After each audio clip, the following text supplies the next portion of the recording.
president.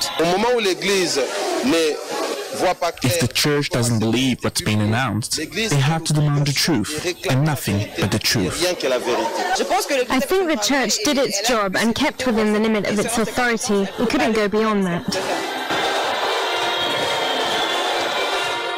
The collective of Congolese Catholic lay people coordinated protests against the Kabila government in 2017 and 2018. Since then, Thierry has had death threats and lives in hiding. He says the new president will have a short period of grace to win the trust of the people.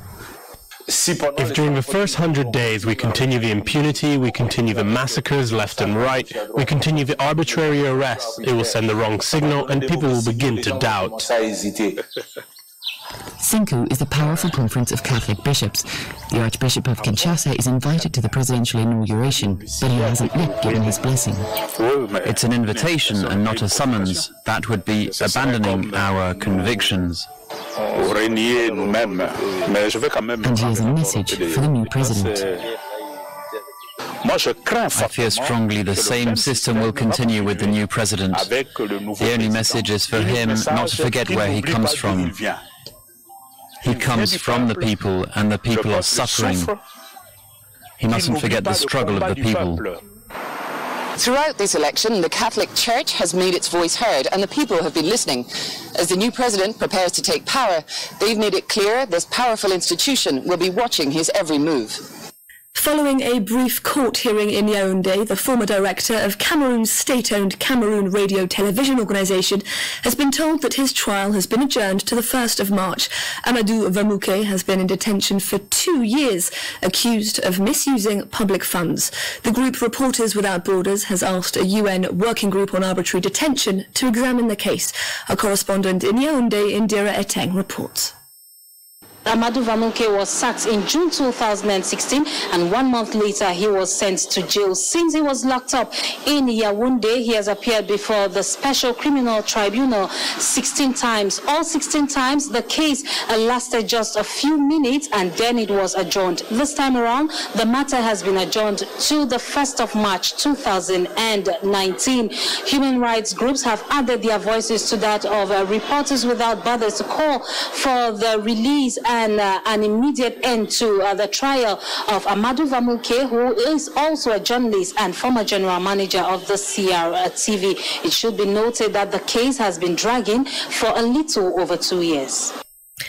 In 2016, tests by a Swiss NGO exposed the extent to which multinational petrochemical traders were exploiting lax regulation in some African countries to legally export highly polluting fuel.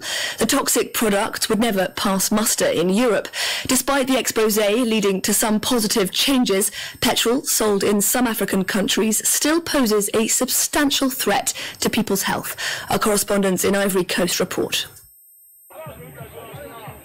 Sidibe is a Baka driver. These beaten-up old buses are the cheapest way to get around Abidjan, Ivory Coast's thriving economic capital. It's exhausting. There's a lot of driving involved. Sidibe does a dozen trips a day in the heat and the fumes of traffic jams. His shift isn't over until well after nightfall.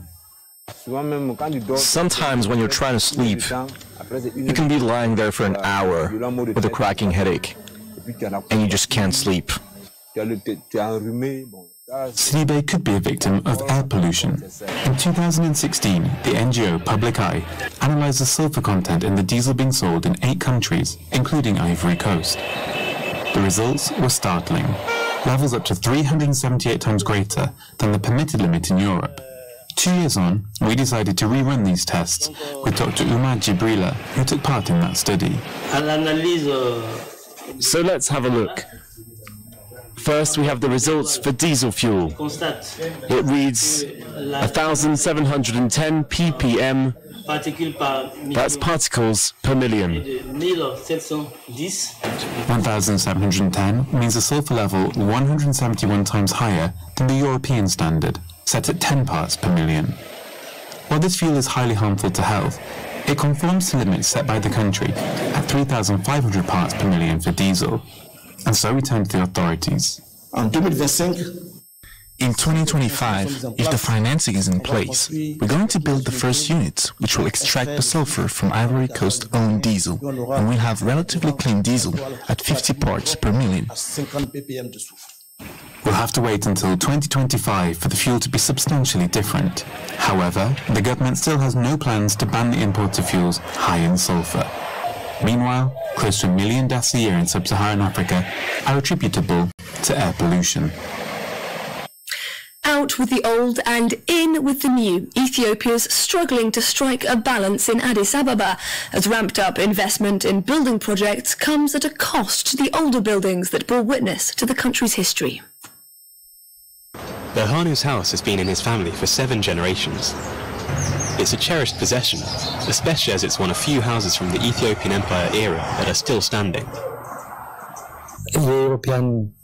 These days, most constructions that you see are more along the lines of European architecture. The city shouldn't... Better stay here. It's my father's house. A handful of historic buildings have been restored with the help of the government, but many view these restorations as needlessly costly, preferring to tear down and start over.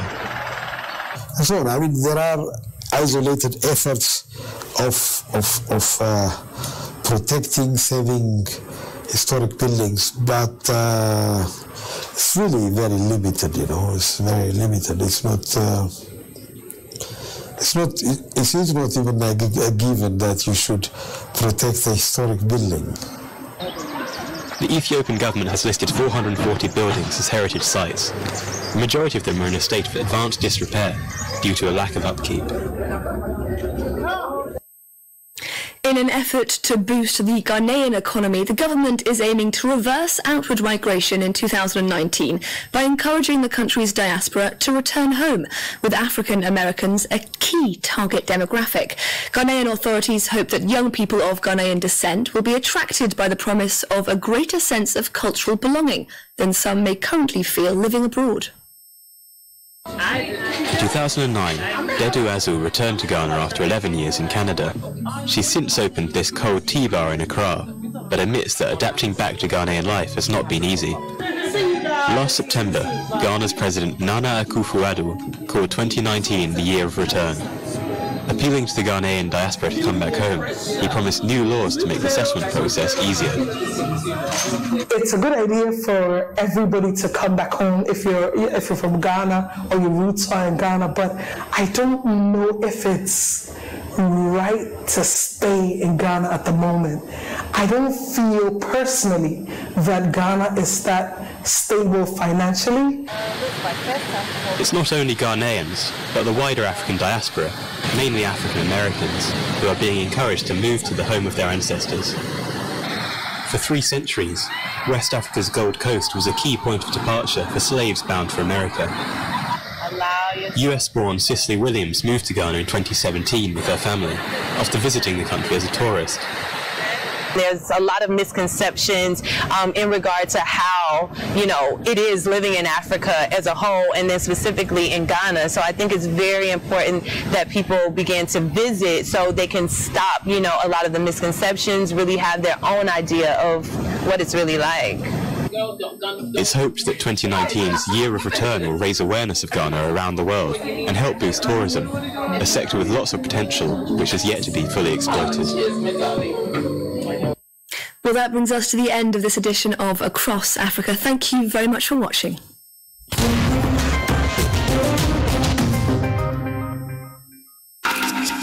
Special event.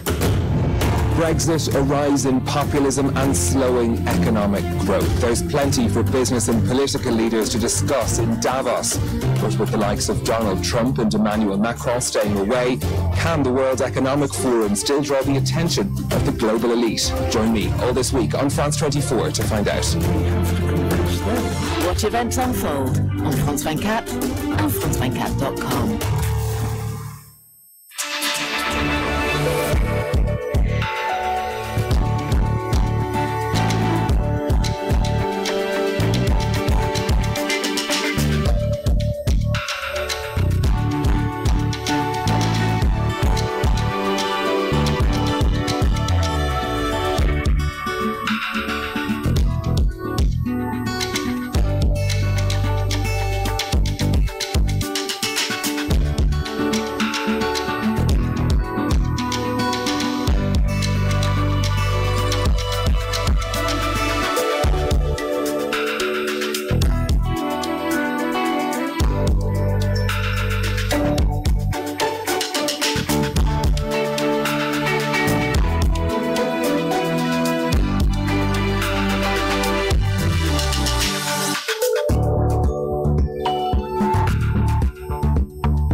Je regarde France 24 parce qu'en tant qu'étudiante en sciences politiques, ça me permet de rester à jour sur les informations dans le monde, sur les conflits, les débats politiques, tout ça.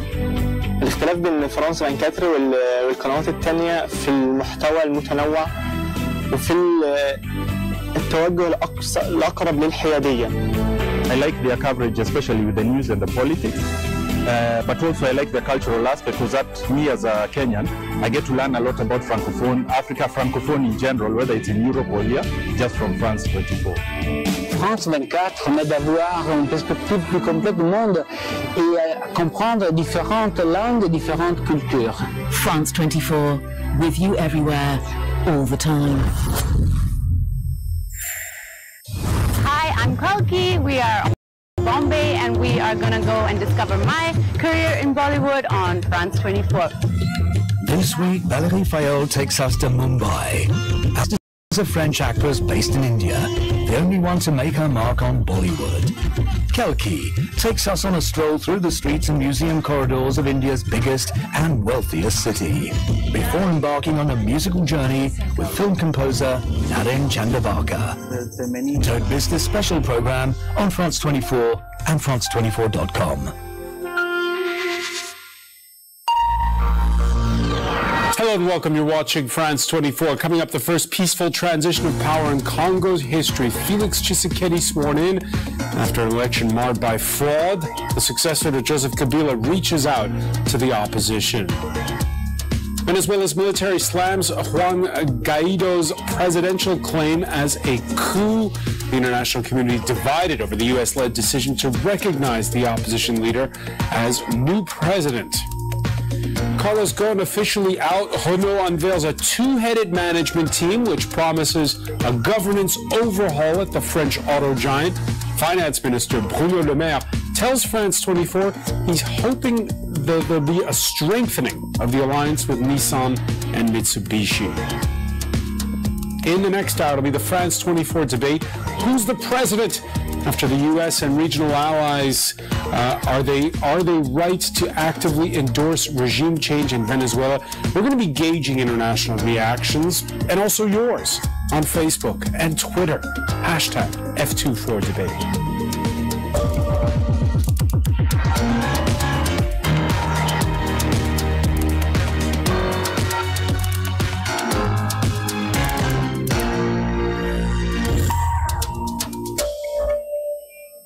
Hello everyone, I'm François Picard. Fraud or no fraud, history has been made this Thursday in Kinshasa.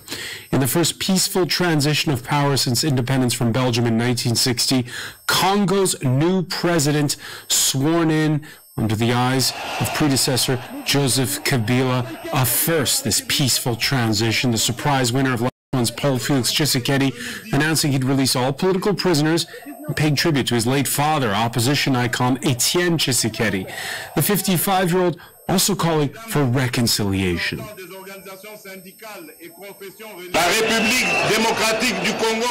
The Democratic Republic of Congo that we will build will not be a country of division, of hate, or of tribalism. We want a strong Congo, strong in its cultural diversity and its dedication to its motherland. A Congo focused on its development, peace, and security. A Congo for everyone, where everyone has their place. Our coverage begins with France 24's Grania Harrington in Kinshasa. Grania, Tshisekedi saluting Martin Fayulu in his speech as a veritable soldier of the people, acknowledging the Catholic Church, whose electoral observer mission found that Fayulu had won. How far did he go in reaching out during that inauguration speech? Yes, well, as we just heard there, unity really has been the word of the day after what's been a very long and very, very divisive electoral process here in the DRC. The people here waited 2 years to cast their ballots. So it was a day where a strong signal needed to be sent out by the new president in this historic moment of change. And so, as we heard, he not only saluted the outgoing president and his former rival, Joseph Kabila, and also Martin Fayulu, who is still rejecting this election result, still claiming to be the true winner of this election. So they were two very, very strong signals to send out. And as you also mentioned, releasing political prisoners has been a key demand for many opposition supporters here. So that was a very clear first step that he made and a very clear signal it sent out. But most people that we've spoken to here, whether it's in Goma, in Eastern DRC, or here in Kinshasa, have said they'll be watching the first 100 days of this presidency very closely to see what moves he will make. Grania, there was a moment of confusion during the ceremony. At one point, Tshisekedi's speech seemed to end in mid-sentence. Let's take a listen. Le bien-être de chaque Congolais est le garant d'une bonne gestion de nos ressources naturelles. Non, ça va pas.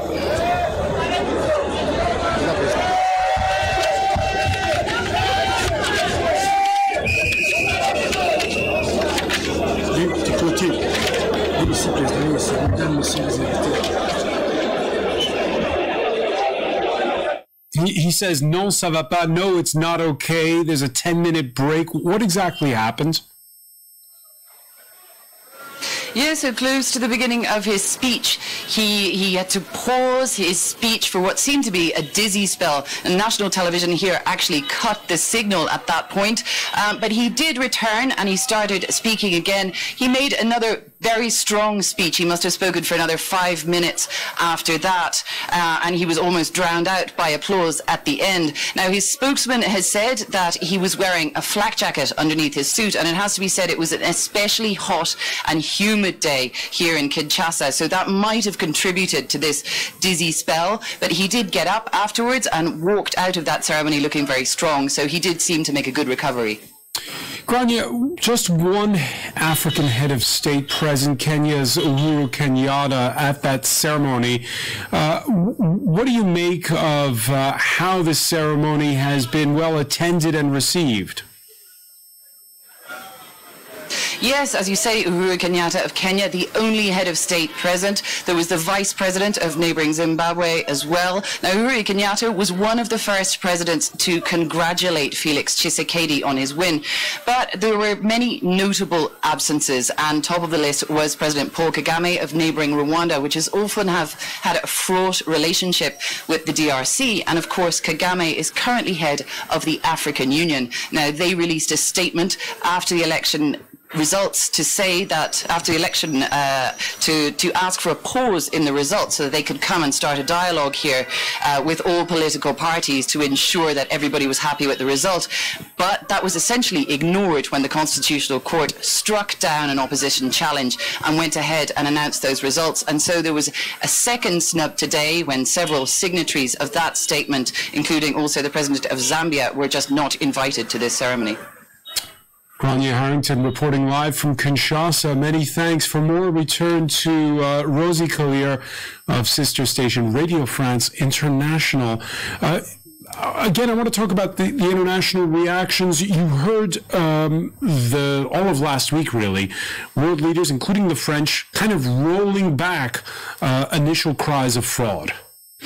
Yeah, definitely, and including the European Union, which just yesterday said that it's willing now to work with Tshisekedi, although they didn't go so far as to but a week ago, as you say, the European Union and also France were questioning, the election results and felt that there needs to be a recount. But within a week, they've kind of backtracked, as have the United States. Just yesterday, they said that they're happy with the findings of the Constitutional Court, which obviously Fayulu was contesting the result. But the United States now says that it's ready to work with Tshisekedi. So the calculus is better a flawed result than a return return to civil war? Exactly. That is I think what's being said in diplomatic circles is that ultimately for the Congolese people, it's an opposition man who is now president.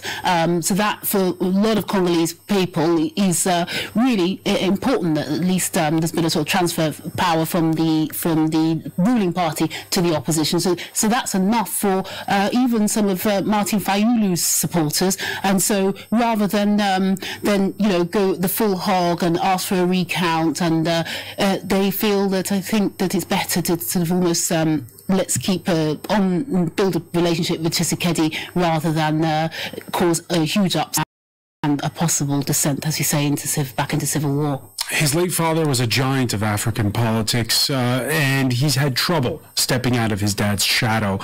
How do you think he did in that ceremony? Well, I think that he struck the right chord, the right tone in terms of speaking of reconciliation. He spoke directly to Martin Fayulu. He spoke also to Emmanuel Shadari of the then ruling party, the candidate. So, he didn't speak specifically to the Catholic Church, but I think he's made overtures by talking about reconciliation, and so that is really, he sees the way forward. But I've been wondering this afternoon, what would his father Etienne made of today? I mean, would he be Kabila's going to play? It remains to be seen. I mean, of course, he's got his man, as it were, as the head of the Constitutional Court and as well as the army, Kabila, but that's not to say that they can't, won't be replaced later down the line by Felix Tshisekedi. All right, Rosie Claire of Radio France International, many thanks. Thank you.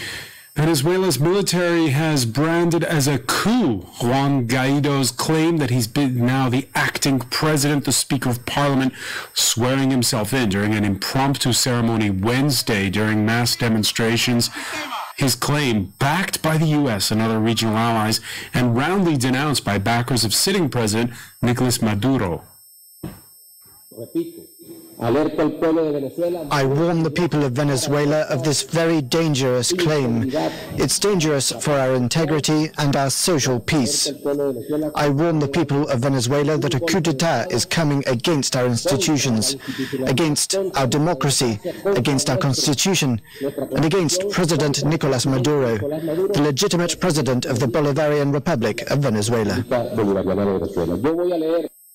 The international community divided over the U.S.-led decision to recognize the opposition leader as the new acting president. France calling Nicolas Maduro's election illegitimate, but stopping shy of recognizing Guaido as president. Russia, whose leader has been on the telephone to Maduro, squarely backing Hugo Chávez's successor. More from Selena Sykes.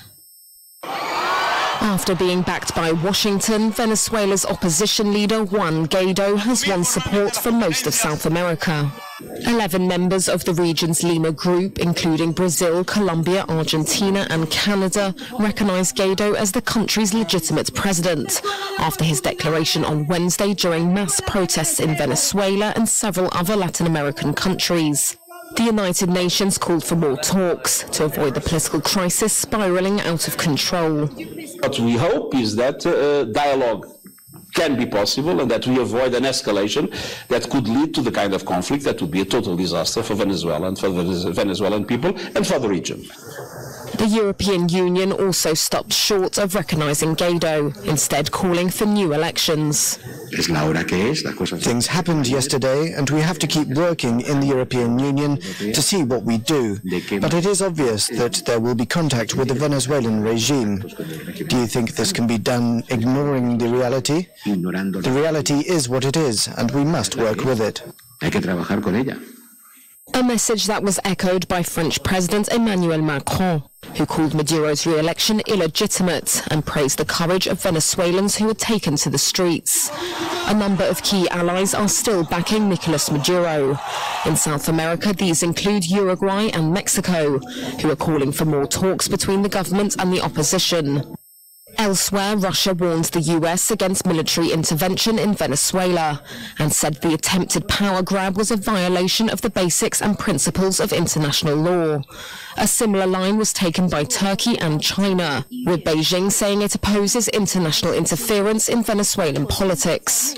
China supports the Venezuelan government's efforts to safeguard national sovereignty and stability. China always upholds the principles of non-interference in other nations' internal affairs and opposes external intervention in Venezuela. The EU is hoping to set up an international contact group with South American nations in February that would seek talks between Maduro and the opposition. For more, let's go to Caracas and correspondent Ana Herrero. And it's the question we'll be talking about in the France 24 debate later, this recognition by that group of U.S.-led nations. What reactions are there where you are? Well, reactions quickly started after Donald Trump released the statement recognizing Juan Guaidó as the interim president of Venezuela, and the same did most of Latin American countries. This is no surprise. This is something that they already said was going to happen. Actually, some of the countries said we're just waiting for Guaidó to say and to swear in as interim president for us to back him up. But definitely the government reacted pretty shyly, very weird yesterday, this Wednesday, after the huge demonstration in favor of the National Assembly. They accused the United States of plotting against them. They broke relations with the United States. But today, the reaction we were all expecting was Defense Minister Vladimir Padrino saying that indeed he supports Nicolás Maduro and that there is accruing progress. Now, he didn't say what the next step will be, because this is, this is a coup d'etat against the president that the armed forces, according to Padrino, recognize. So there will be, he said there will be consequences, but he wasn't clear about what's going to happen. Are they going to suspend guarantees? Are they going to close the borders? Are they going to suspend flights? No one knows what is going to happen next. But definitely that the reaction we were expecting, it's now there. And from now on, both opposition and government have to take a next step.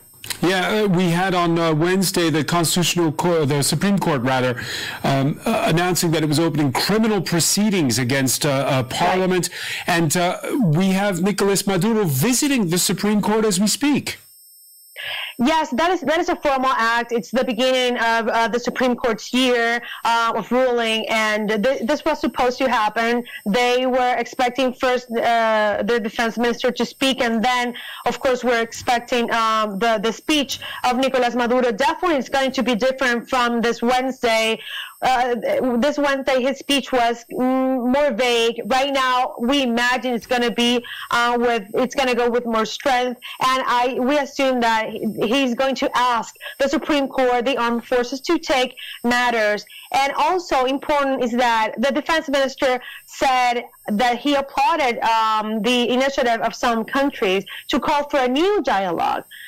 So we don't know if this is the direction they're going to, the government, if they're going to call the opposition to sit down a new dialogue. They have some of them have been saying that word dialogue too many times now, but definitely we're waiting to see what is going to happen, and what the government is going to do. Is Guaidó's integrity in danger? Is it real? Is it true? The rumors are around Guaidó's integrity and liberty. We don't know so far. Have you heard from Guaidó today? He's tweeting. He's responding to all of those presidents and organizations that actually that have shown support. He is retweeting a lot of things about his speech yesterday. One of the special points he's retweeting, and he's trying to spread over social media, because let's remember, in Venezuela, media has been either bought by the government or shut down. So the only way Guaidó and the rest of the opposition leaders have to communicate, it's through social media, Twitter, Facebook. So he's saying in a part of his speech yesterday, he's retweeting this. We know this is going to have consequences, but we are not going to fail. We're going to keep forward. And another important thing is that after Vladimir Padrino, the defense minister, spoke, another opposition leader in exile said, this is not true.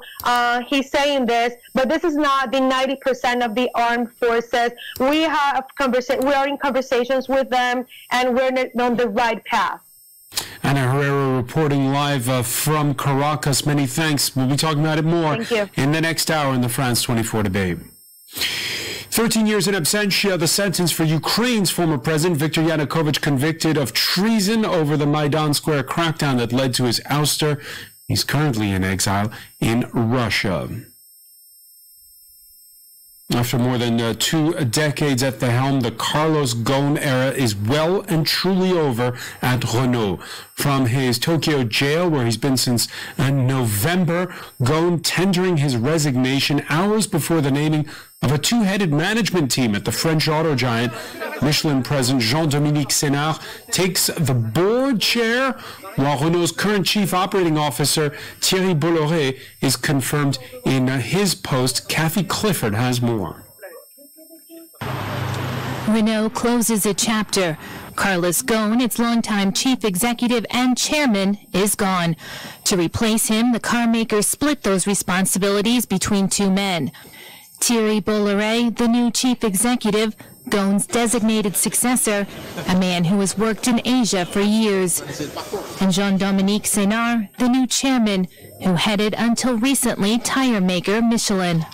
It is important today to re-establish a form of calmness after the particularly extraordinary events that we've just experienced. There will also be a second essential task, which will be to engage myself quickly in the ongoing talks with the alliance, with our partners from Nissan and Mitsubishi. Their common goal, saving the alliance with Nissan and Mitsubishi, something that's also crucial for the French government, which holds a 15% stake in Renault. Our main objective is to preserve the alliance between Renault and Nissan, make it stronger, and allow Renault to function properly. Renault took a stake in Nissan in 1999 when the Japanese car maker was on the brink of bankruptcy. Their alliance allows them to save some 5.5 billion euros per year through their common platforms, purchasing and development.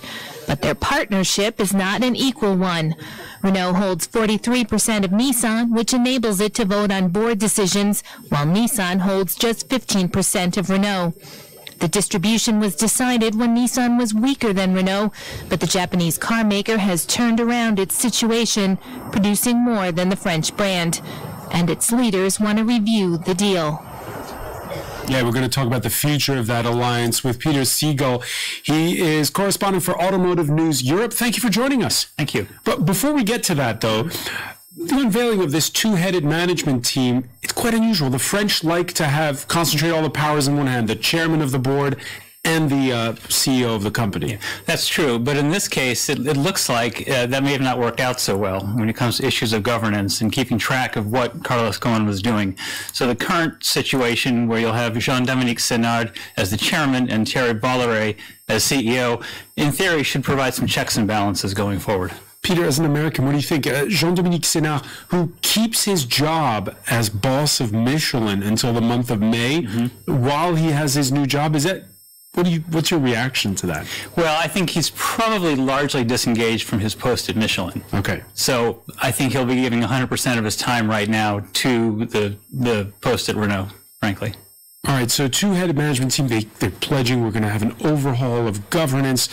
A lot has come out of this Pandora's box that's since Carlos Ghosn's arrest, including this company in the Netherlands where it appears as though many of the top brass have been paid under the table. Well, the Netherlands company was established as sort of an umbrella organization for the entire alliance. It will sort of tally up the synergies that come from the two companies working together. But it turns out if the accusations that have been lodged against Ghosn are true, it's also been used, as you say, as a way to funnel payments at least to Goen and perhaps to others. Is there any justification for a French auto company, not just any French auto company, the French auto giant with a storied history, to have its domicile in the Netherlands? Well, Renault, the company Renault is still based in France, but the umbrella organization is based in the Netherlands. And apparently Goen has been domiciled in the Netherlands too for a number of years. So that clearly hasn't sat well, given all that's happening right now in France, where you have a multi-millionaire CEO not actually living in France.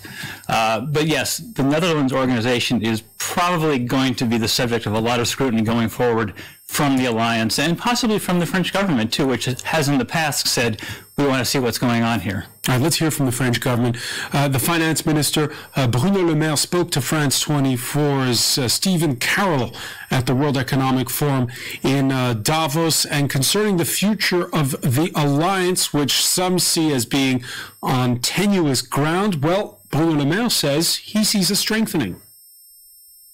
I'm confident, and I think that through that new governance of Renault, there will be a strengthening of the alliance. And the first task of the new chairman of Renault will be to reinforce the alliance, because this is in the interest of both France and Japan to have that strengthening of the alliance.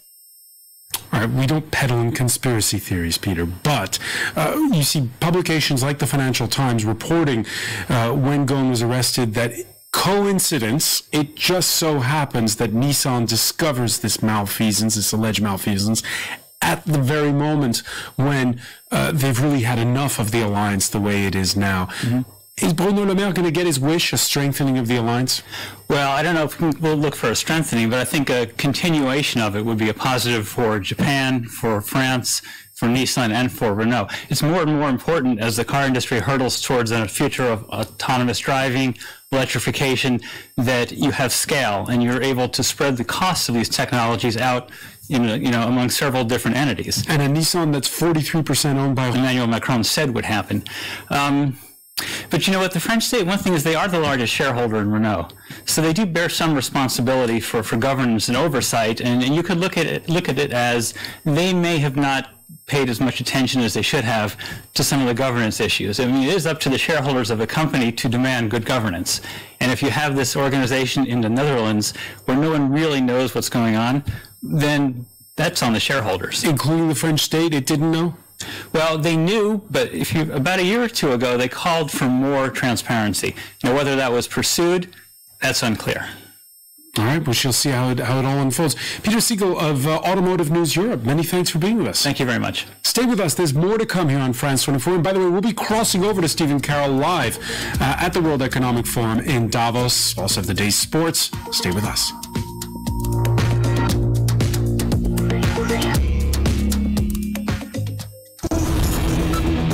35 years ago, President Félix Houphouët-Boigny moved the capital city of Ivory Coast to Yamoussoukro, his native village. Huge construction sites were set up to transform the ancient village into a modern city. An international airport was built, a polytechnical institute, a presidential palace, and even one of the world's largest churches. But the planned transfer of institutions never happened, and very few people ever moved there. France 24 offers you a tour of the abandoned capital city. Inside one of the world's most unknown capital cities, all this week on France 24.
journée notamment ici à Hodeidah, théâtre d'une bataille acharnée de plusieurs mois. Retrouvez sur France 24 notre série de reportages exclusifs dans le nord du Yémen.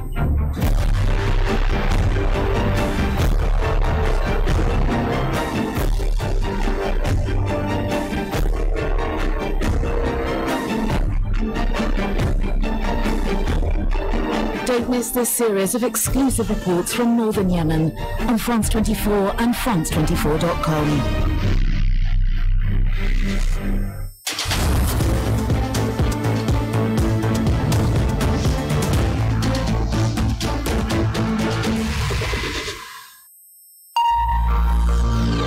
Welcome back. You're watching France 24. Coming up, Venezuela's military slams Juan Guaido's presidential claim as a coup. The international community divided over the U.S.-led decision to recognize the opposition leader as new acting president.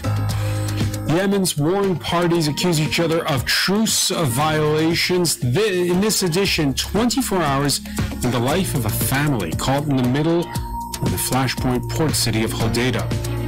Carlos Ghosn officially out. Renault unveils a two-headed management team which promises a governance overhaul at the French auto giant.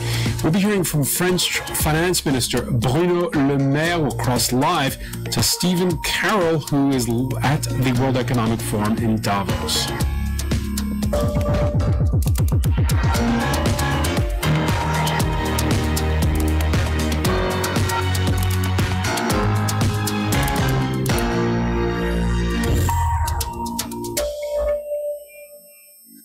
Venezuela's military has branded as a coup Juan Guaido's claim that he is now the acting president. The Speaker of Parliament swearing himself in during an impromptu ceremony staged during Wednesday's mass demonstrations against the government, a claim backed by the U.S. and other regional allies, and roundly denounced by backers of sitting President Nicolas Maduro this Thursday, the military weighing in. I warn the people of Venezuela of this very dangerous claim. It's dangerous for our integrity and our social peace. I warn the people of Venezuela that a coup d'etat is coming against our institutions, against our democracy, against our constitution, and against President Nicolas Maduro, the legitimate president of the Bolivarian Republic of Venezuela. Yeah, the international community divided over that U.S.-led decision to recognize Guaido as the new acting president of Venezuela. Selena Sykes has more. After being backed by Washington, Venezuela's opposition leader Juan Guaido has won support from most of South America. 11 members of the region's Lima group, including Brazil, Colombia, Argentina and Canada, recognize Guaido as the country's legitimate president after his declaration on Wednesday during mass protests in Venezuela and several other Latin American countries. The United Nations called for more talks to avoid the political crisis spiraling out of control. What we hope is that dialogue can be possible and that we avoid an escalation that could lead to the kind of conflict that would be a total disaster for Venezuela and for the Venezuelan people and for the region. Brussels and European nations also stopped short of recognizing Guaido, instead calling for new elections. Things happened yesterday, and we have to keep working in the European Union to see what we do. But it is obvious that there will be contact with the Venezuelan regime. Do you think this can be done ignoring the reality? The reality is what it is, and we must work with it. A message that was echoed by French President Emmanuel Macron, who called Maduro's re-election illegitimate and praised the courage of Venezuelans who had taken to the streets. A number of key allies are still backing Nicolas Maduro. In South America, these include Uruguay and Mexico, who are calling for more talks between the government and the opposition. Elsewhere, Russia warned the US against military intervention in Venezuela and said the attempted power grab was a violation of the basics and principles of international law. A similar line was taken by Turkey and China, with Beijing saying it opposes international interference in Venezuelan politics. China supports the Venezuelan government's efforts to safeguard national sovereignty and stability. China always upholds the principles of non-interference in other nations' internal affairs and opposes external intervention in Venezuela. The EU is hoping to set up an international contact group with South American nations in February that would seek talks between Maduro and the opposition. And for more, we're joined by our Chief International Affairs Editor, Robert Parsons. Rob, got to pay careful attention when you hear the French president, for instance, calling Nicolas Maduro illegitimate, talking about the need for to restore democracy in Venezuela, but stopping shy of recognizing Juan Guaido as the new acting president of the country. Yeah, it's, unlike the United States, Canada, and most of the Latin American countries, the European Union countries are being a little bit more cautious. They're recognizing the National Assembly as the only legitimately elected body in the country. That's the country to which Juan Guaido belongs, and he's the head of at the moment. But they're not going, as you point out, as far as to say that he should be the next president. In other words, they're just being cautious at this stage, I think, reluctant to do anything that might exacerbate the situation, calling for dialogue, calling for elections, calling for the restoration of democracy. At this stage, I think they just want to hold fire and see how things develop and not pour oil on troubled waters. And we saw just a few minutes ago that clip of the defense minister in full military attire saying, "I warn the people of Venezuela, a coup is coming against our institutions, against our democracy, against our constitution." Yeah, we're at a point, I think, in the situation in Venezuela where it could go either way at the moment. This is almost a moment of temporary calm. We haven't seen any strong reaction from Maduro against the demonstrators yet. We haven't really seen Guaido play his cards. What does he plan to do next?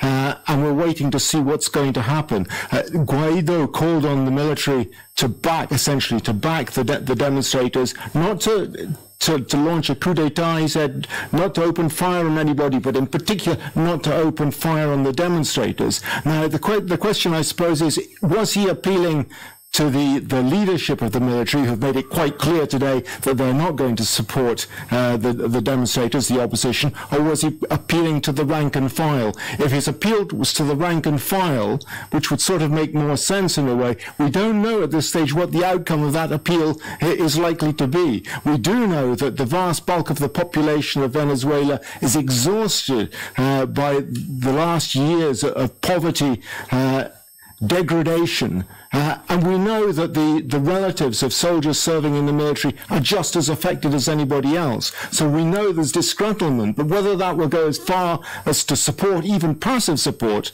of the opposition, we just don't know at this stage. All right, many thanks, Robert, and of course we'll be talking about it in a little over 30 minutes' time in the France 24 debate. We're going to cross now to eastern Syria after the reported fall of the last ISIS-held town there.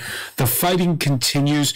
Let's cross to James Andre, who is on the scene. James, what's the latest where you are? On a encore une minute à peu près.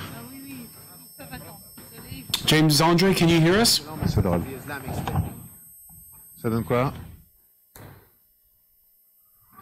James Andre in Syria? All right, we'll try to cross over. Apologies for that. Try to cross over to Syria shortly.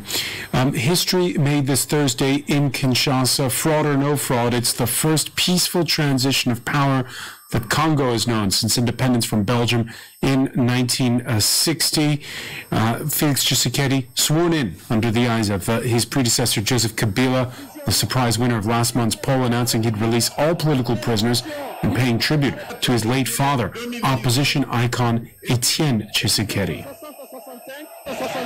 Taking the reins from Joseph Kabila, opposition party UDPS's leader Felix Tshisekedi has been sworn in as the new president of the Democratic Republic of Congo.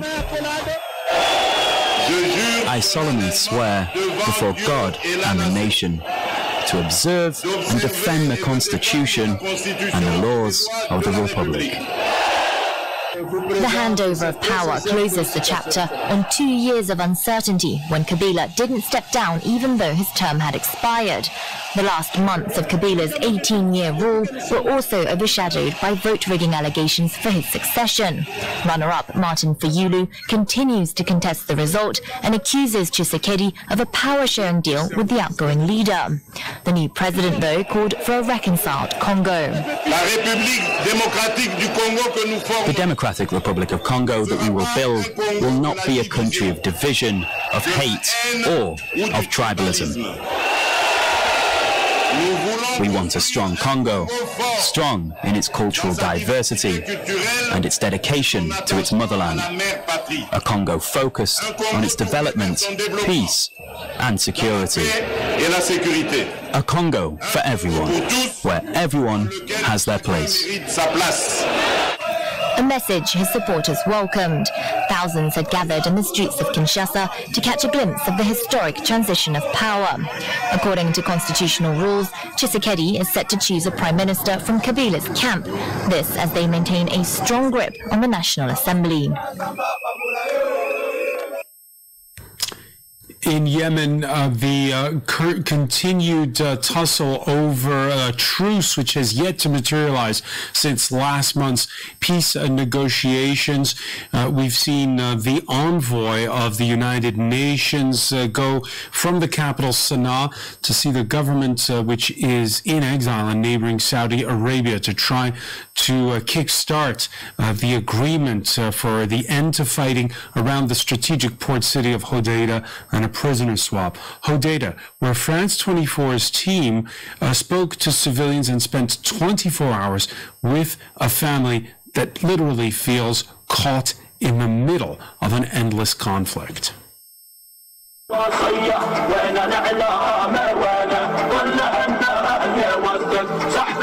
On the streets of Hodeida, the sound of Houthi war propaganda is never fun. It's something that 21-year-old Abdullah has grown used to hearing. As the oldest of 6 siblings and the only male member of the family, it's up to him to make sure there's food on the table. I'm always a bit scared when I'm in the streets. Over the last few weeks, a ceasefire negotiated by the United Nations has meant that little by little, people are venturing back outside. The problem is that everything's become unaffordable. We spend everything we have here. I come, but my life is in the hands of God. The battle for Hodeida began last June, leaving hundreds dead. 500,000 people suddenly found their daily lives punctuated by the sporadic sound of bombs and artillery shells. Abdullah's family came here 1 year ago in search of safety, having fled fighting in the south of the country. It's thanks to God that we have such a devoted son who supports us. It's a sacrifice, but I have to support my family. I have to balance studying with providing for my loved ones. It's my duty. I'm all they have. The 6 women in the family don't dare to go out. They've been holed up here for the last 6 months. Before the war, we had our own house in the south. My brothers were never far away. They were able to come and help me. Here we're like prisoners. We're all alone.